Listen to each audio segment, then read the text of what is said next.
Botol ini nampak kecil, ringan dan tidak berbahaya, tapi setiap kali kita membuangnya sembarangan, kita sebenarnya sedang meninggalkan satu beban kepada bumi. Bagi kita ia mungkin sampah, tapi bagi alam sekitar ini adalah permulaan kepada satu kisah yang sangat panjang.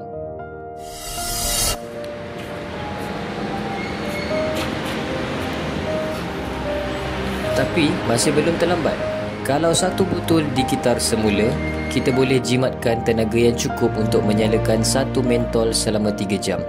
Bayangkan kalau jutaan botol mendapat peluang kedua, kita bukan sekadar mengitar semula plastik, tetapi menyelamatkan masa depan bumi.